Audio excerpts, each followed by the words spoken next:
Привет, друзья! Артист театра и кино Виктор Николаевич Бычков – человек, который играет смешных людей, но при этом с грустью смотрит на жизнь и профессию.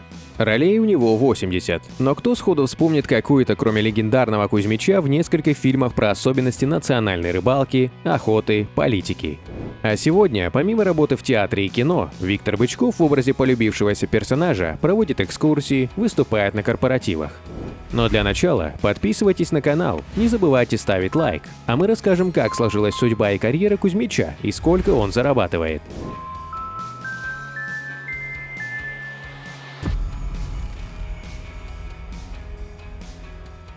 Виктор Бычков родился в Ленинграде 4 сентября 1954 года. Окончив 8 класс, Виктор по настоянию матери пошел поступать в медицинское училище. Имея отличные знания и подготовку, парень не переживал на экзаменах. Однако во время ответа он неудачно пошутил в адрес экзаменатора, на что та сделала парню замечание. Реакция Бычкова оказалась непредсказуемой. Он ушел и хлопнул дверью. С полным пакетом документов юноша поступил в местное профессиональное училище и первым делом записался в театральный кружок. Здесь Виктор Бычков почувствовал себя комфортно, это была его стихия. Сначала ему доставались небольшие немногословные роли, но это было временно. После окончания училища Бычкова призвали в армию, где он долго размышлял, в какой театральный вуз ему лучше поступить. Демобилизовавшись, парень не медлил ни секунды и отправился сдавать документы в Ленинградский государственный институт театра, музыки и кинематографии. С первой попытки Бычков прошел отбор, попал на курс Владимирова, который сразу рассмотрел потенциал высокого и талантливого парня. Начинающего актера можно было увидеть в таких лентах, как «Праздник Нептуна», «Белое проклятие», «Садовник», «Васька», «Духов день». В 1997 году Бычков мастерски сыграл бездомного мужчину в знаменитом детективном сериале «Улицы разбитых фонарей». Настоящая популярность достигла Виктора после выхода легендарной комедии «Особенности национальной охоты», где ему досталась одна из главных ролей. Его героя Кузьмича до сих пор цитируют многие поклонники этого шедевра. В 1998 году юморной Кузьмич вернулся на экраны в продолжении картины под названием «Особенности национальной рыбалки».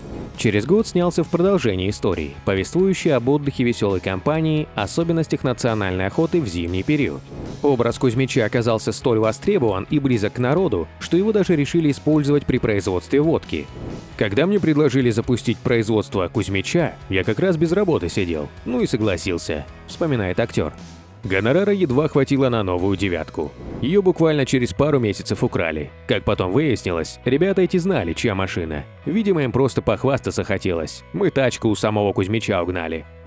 Параллельно с этим образом Виктор сыграл не менее харизматичного Митрича в особенностях русской бани и особенности банной политики, или «Баня 2». Виктор объяснил, что образа Митрича он стыдится. Его герой, банщик Митрич, тоже в ушанке, выступает рассказчиком клубничных банных историй. Бычков объяснил, что просто не знал, что получится, а если бы знал, то отказался бы или запросил больше денег. В образе бомжа Альберта Померанцева он продолжил играть в сериале «Убойная сила». В 2005 году он снялся в таких известных проектах, как «Жмурки» и «Турецкий гамбит». Несколько лет Бычков вел популярную и любимую всеми детьми передачу «Спокойной ночи, малыши». В образе дяди Вити он на протяжении 5 лет укладывал миллионы детишек спать. Первой супругой Виктора была однокурсница Наталья Васильева, которая родила ему наследника, сына Григория. Семейная жизнь молодой пары не сложилась, и чтобы не мучить друг друга, они развелись. Бычков еще перед подачей Наташи заявления на расторжение брака предупредил, что если она действительно решится рвать отношения, ни копейки от него не получит. Однако жизнь Бычкова била ключом. Он рассказывает, что почти сразу после развода совершенно неожиданно для себя влюбился. На актрисе Елене Симоновой он женился довольно скоро. В этом браке родились 2 детей – сын Федор и дочь Арсения. Виктору казалось, что супруга хочет другого, какого-то придуманного человека.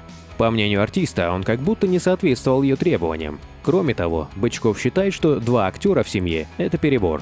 Этот союз быстро рухнул, и актер вновь стал завидным женихом.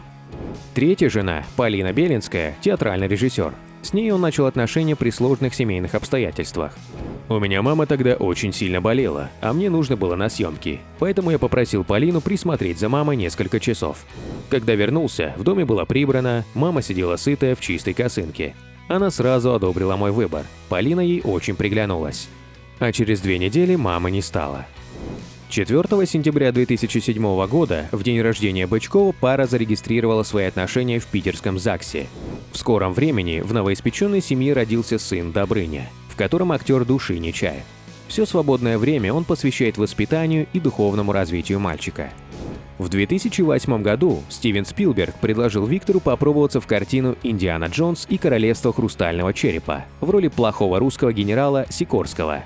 Надо было поставить камеру и прочитать английский текст, но Виктор так не сумел, все-таки школа Станиславского.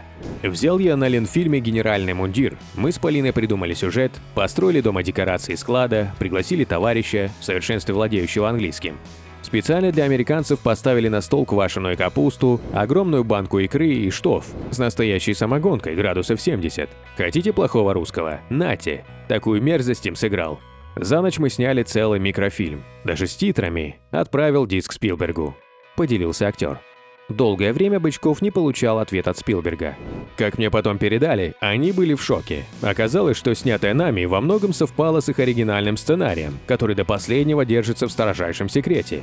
Их взволновало, кто все сдал русским. И, кстати, потом они в фильме кое-что изменили, а моему агенту Спилберг написал: «Извините, но таких хороших русских не бывает». Сегодня Виктор говорит, что от Кузьмича его не передергивает, ему нравится этот персонаж. Причем настолько, что актер с удовольствием раздает символические премии «Кузьмич», вручая достойным людям фирменные шапки-ушанки. Среди награжденных он назвал таких коллег-корифеев, как Станислав Любшин и Сергей Шакуров. Виктор Бычков по-прежнему много снимается и организует всевозможные праздники и корпоративы в ресторанах и на рыболовно-охотничьих базах Питера и пригородов, а также Финляндии и Эстонии. Он не отказывается лишний раз сыграть Кузьмича в качестве ведущего.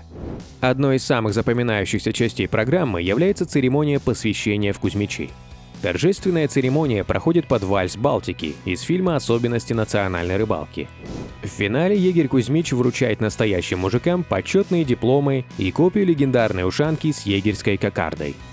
Также Кузьмич и его очаровательные спутницы исполняют песни об охоте и рыбалке, застольные русские песни и старые песни о главном – русские народные песни в современной обработке.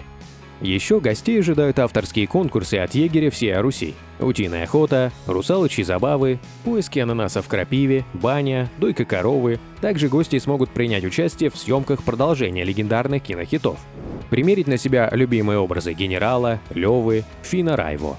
Основной состав Кузьмич-шоу – Виктор Николаевич Бычков и группа «Марфа». Каждый заказ на корпоративы стоит от 250 тысяч рублей. У Виктора свой театральный центр Виктора Бычкова, на базе которого артист с супругой придумали поездки в Карелию с Кузьмичом. Они проводят выставки, фестивали, занимаются благотворительностью. Это придумала моя жена Полина, чтобы привлечь людей к заповедным местам России. Сегодня из Питера и Москвы в этот очень красивый край ходит автобус. Люди приезжают из разных мест, встречаются с моим Кузьмичом, и он общается с ними почти целый день. Мы, организаторы, поставили себе задачу. Поездка должна быть недорогой и запасть человеку в душу, чтобы Карелия стала для него родным краем в географическом понимании, чтобы возникло желание приезжать сюда в разные времена года.